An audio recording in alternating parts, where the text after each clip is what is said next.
I genuinely had that on my desk or within arm's reach for years until you told me that I shouldn't read it anymore and you wrote another one. Yeah, there it is. Yes. Thank God.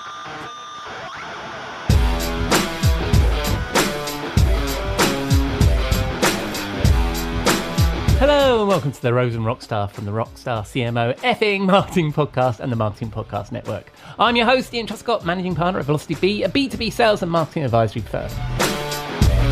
It's Saturday the 1st of November, and in a moment I'll join my chum Robert Rose, Chief Troublemaker at 7th Bear, in our virtual bar, the Rose and Rockstar, where, over one of his fabulous cocktails, I'll pick his brains on a marketing topic that is top of mind for me. Recently, I learned that Robert was rereading Different by Youngme Moon, a classic marketing book that Robert recommended to me many years ago. So I thought I'd ask what brings him back to this book specifically and the importance of differentiation.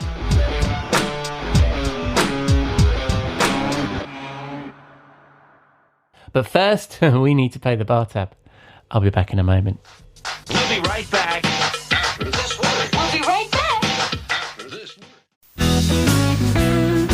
Marketers, Deborah Eckerling here. And I'm Keith Smith, and we host the MPN Meta Marketing Show, which is not just another marketing podcast, but the marketing podcast about all the other marketing podcasts. Podcasts are booming, right? We love them, and people actually listen. They don't scroll, they don't swipe, well, except maybe during the ad breaks. But here's the secret. With the Marketing Podcast Network, your ads don't make people hit skip. We put your brand on shows that people actually want to hear. That's right. We match your message with podcasts that make marketing nerds like us perk up and take notes, or at least nod knowingly, pretending they understand. And don't worry, because we'll deliver your ad naturally. People might even think that we love your brand personally, which of course we totally do, unless it's a veggie smoothie, then maybe not. If you want your brand heard without making listeners roll their eyes, head to marketingpodcasts.net and catch marketing fans at work, rest, and play. Seriously, your audience is already listening. Make sure they hear your brand and not our awkward jokes.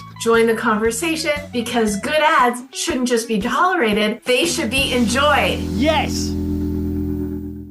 You may know you're listening to this show along the Marketing Podcast Network, but did you know there are other great shows on MPN to help your business? Hennika Watkis-Porter hosts The Entrepreneurial You, empowering entrepreneurs with insights on leadership, business, and success. Hennika, tell listeners what to expect from your show. So we provide innovative business strategies and practical solutions to common entrepreneurial challenges. And where can people subscribe? Find us at hennikawatkisporter.com, as well as the Marketing Podcast Network at marketingpodcasts.net, or search for it wherever you get your podcasts. You heard her. Go subscribe.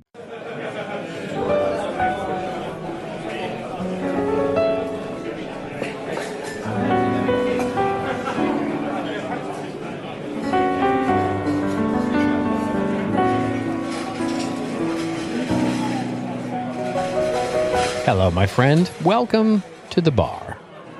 Thank you very much, mate. And how are you doing? I'm doing very well. Okay. It's a beautiful weather here. Fall has definitely fallen here in Southern California. So Nice. It's just a very relaxing time. It's aside from the sort of complete collapse of democracy that's happening in my country at the moment, I have to tell you, my business life and family life is just delightful. So, That's nice. it's a little bit like, I feel a little bit like we're playing violins on the Titanic, but, I don't know whether I'm being naive or not, but that's where it is.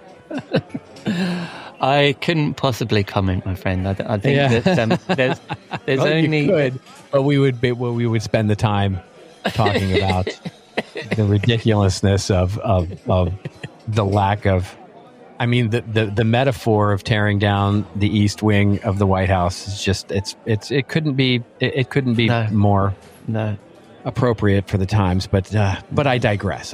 We have a wonderful cocktail. Splendid. Let's drink. So let's talk about that. What we have is another fall drink. Last week we had a fall drink, and we're going to have another fall cocktail. This one's a little easier to actually make, and it's gonna sound weird. This one's got some weird sort of combinations of ingredients. All of them very common, but the combo is going to, you're going to go, what? but go with me here. It's called an apple cider habanero. And this is a tequila drink. Basically, it's going to mix up all these wonderful flavors of apple cider and tequila and a little habanero hot sauce into a really awesome drink. So it starts with 3 parts apple cider, whatever apple cider you like. Then you do a half part of lime juice, so a good amount of lime juice, but basically a whole lime. Just to squeeze a whole lime in there. And some silver tequila, which would be your favorite, your favorite reposado, basically tequila. To go, use your tequila that you would make margaritas with, and then a bit of beer. Now, a lager is the best way. So you're going to make. You're going to put in quite a bit of this because it's going to make a big drink, right? So you're going to it's 6 parts. It's mostly a lager drink. I know this sounds weird, but trust me with this. Yes. So you've got the apple cider, the silver tequila, a good squeeze of lime, and then your favorite lager, whatever that is. Probably something that doesn't have a bit, a very lagerish lager, right? I mean, not something like an IPA or something like that has a heavy taste. So you're gonna, exactly, And I used, for whatever it's worth, I used Mexican beer to do that because Mexican beer is perfect for this. And then a dash of habanero sauce, just a little dash to give it a little spice, and then you can maybe add a little apple slice for that. You mix all that together in a shaker. Shake it. Put it maybe in with a, sort of the salted rim, if you like that kind of thing. Yeah.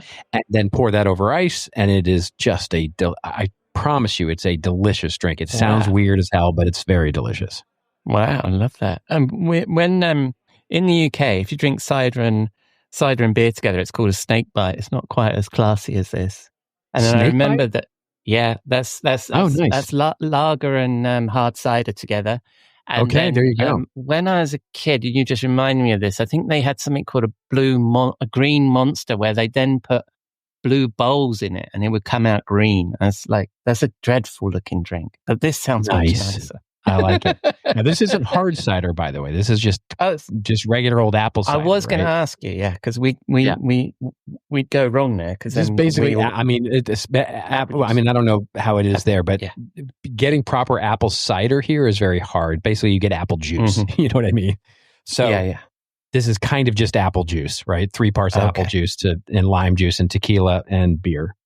Oh, okay. I thought I'd better make that distinction for the listeners about whether this was hard cider or not, because here in the UK, if you say cider, it's assumed that it's hard cider. Yeah, exactly. It's in the US, as we've shown with all else, we're completely fucked up about everything. So I would normally say cider is hard cider, but this is ostensibly apple juice. Splendid. Well, I've come into the bar with a book clutched under my arm this week. And it's because I saw in your newsletter that you're rereading Different, Escaping the Competitive Herd by Youngme Moon. And obviously I had to read that out. I couldn't remember that. And the reason why it sort of jumped out at me from your newsletter was you recommended this to me back in 2012. And I know it was 2012 because I found the original Amazon order, because you recommended a bunch of books that I should read, because I was at the beginning of my content marketing career back then. And you recommended Start With Why, Marketing Myopia. And in that same Amazon order, there is a certain book called Managing Content Marketing, The Real World Guide for Creating Passionate Subscribers to Your Brand. Which is a ridiculously bad book right now. Yeah, by a gentleman called Robert Bowes. I genuinely had that on my desk or within arm's reach for years, until you told me that I shouldn't read it anymore, and you wrote another one. Yeah, there it is. Yes. Thank God. So my question to you, mate, is, and I'll be honest with you, I plucked this off my my shelf and I haven't read it in 13 years. So I'm going to go with your opinion on this. Why is this book so still relevant, and why are you rereading it? Well, it's not only still relevant, it is to this day one of my favorite business books ever. Now, I'm an unabashed fan of the Harvard Business School, and so many of the authors that I read and love come out of the Harvard Business School. So I have a bias, right? So, but just so we all are aware. And Youngme Moon is or was, I haven't kept up with her career, but she at one point was one of the marketing brand professors at Harvard Business School. Yeah. And when I read this, ostensibly around the time that I recommended it to you, it's been around for 12 years, I think. 12, 13 years. Published in 2010, actually. Yeah. It's meta. And so the title is actually different, Escaping the Competitive Herd. And so before we even get into what the book's about, the book itself is meta in the sense that it's a different kind of business book. Because most business books are chock-a-block full with, the 90-day plan at the end of every, or, here are the action steps at the end of every chapter. And then there's none of that in this. This is absolutely a philosophic walk in the woods with Youngme Moon, basically. And it's ostensibly a book that really is, teaching you, not teaching you, it's sort of inspiring you to be different, and that different is better than better. And, there's a wonderful speaker named Sally Hogshead who actually sort of coined that term way long time ago, who wrote a very similar kind of book, which basically said, and her mantra, the tagline for the book was different is better than better.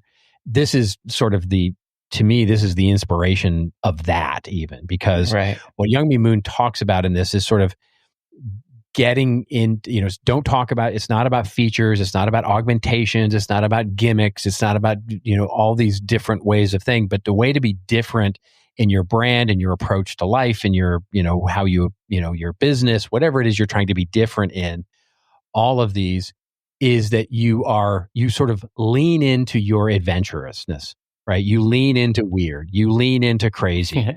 For example, she uses the example of like the Mini Cooper. And basically they leaned into the fact that they're, that it's a small car.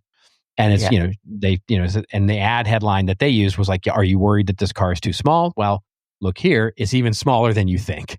And, and it's like, you start, and today that is such a relevant message today to talk about striking the right chord with even the most jaded, AI generated, AI consuming consumer is leaning into the weird, leaning into the crazy, but also leaning into what is you, like what is different about you.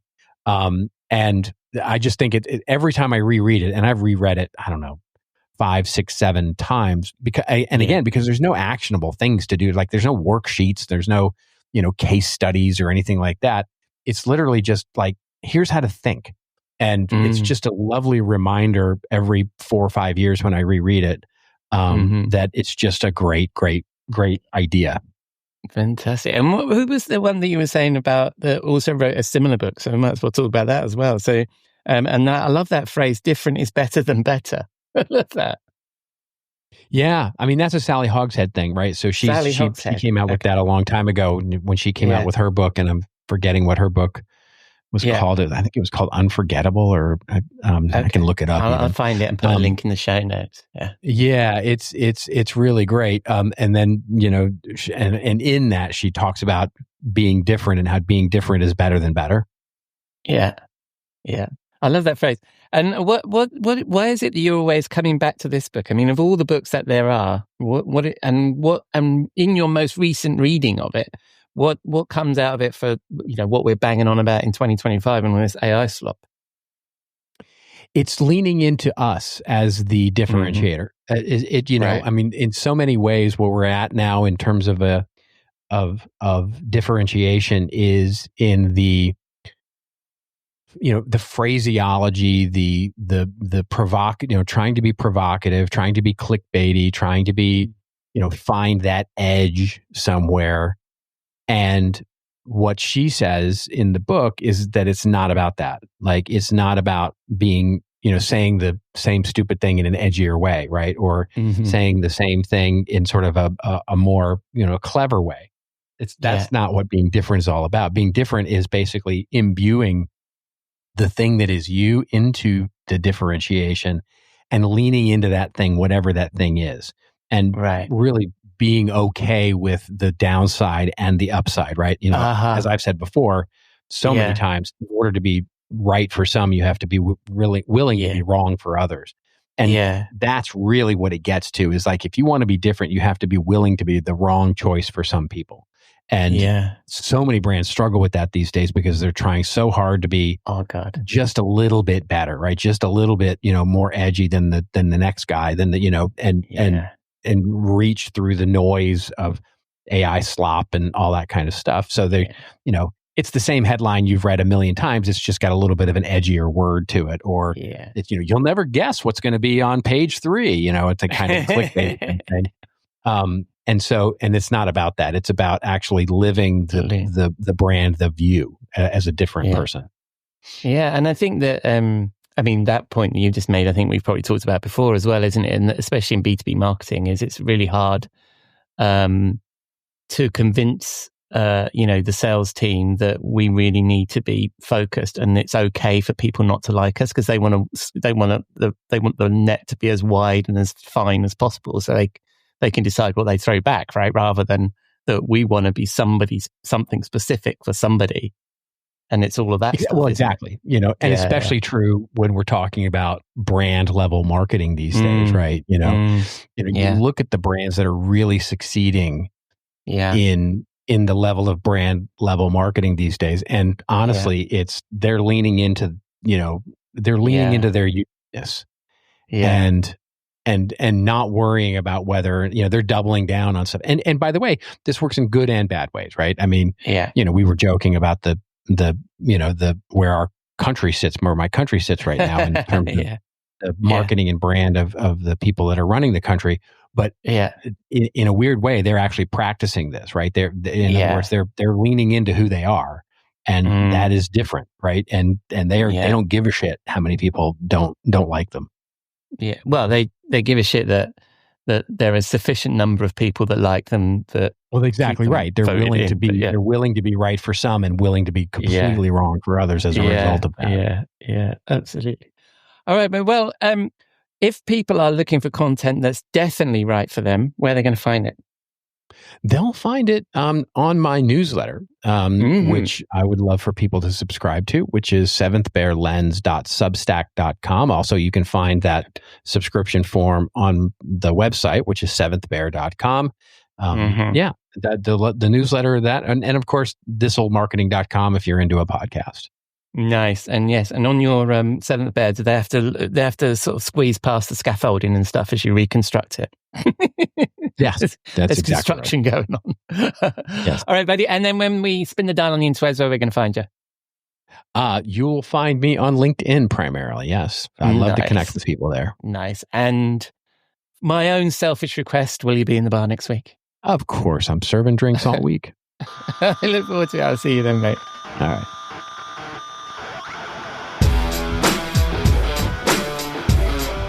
Thank you, Robert. I love that phrase he used there, that different is better than better. How important distinctiveness is in B2B, especially if you're in a crowded or commoditized category. So that's a wrap on our visit to the Rose and Rockstar. Thank you for putting a dime into your podcasting jukebox, selecting our track and jiving along with us. You can find all of Robert's links and a link to that book we discussed, and links to me, the Beat newsletter, blog, previous episodes, and all the things on rockstarcmo.com.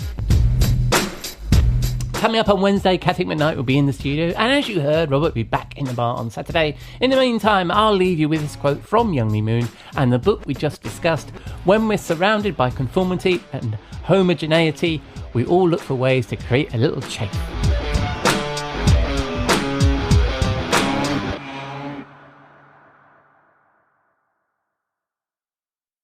You may know you're listening to this show along the Marketing Podcast Network, but did you know there are other great shows on MPN to help your business? Robbie Samuels hosts the On the Schmooze podcast. Robbie, tell listeners what to expect from the show. Since 2015, I've interviewed entrepreneurs who overcame challenges to achieve success in their field or industry. Tune in to On the Schmooze to listen as I ask deep questions to elicit untold stories about leadership and networking. And where can people subscribe? Find the show at ontheschmooze.com or on marketingpodcast.net, or just search for it wherever you get your podcasts. You heard them. Go subscribe. This podcast is heard along the Marketing Podcast Network. For more great marketing podcasts, visit marketingpodcasts.net.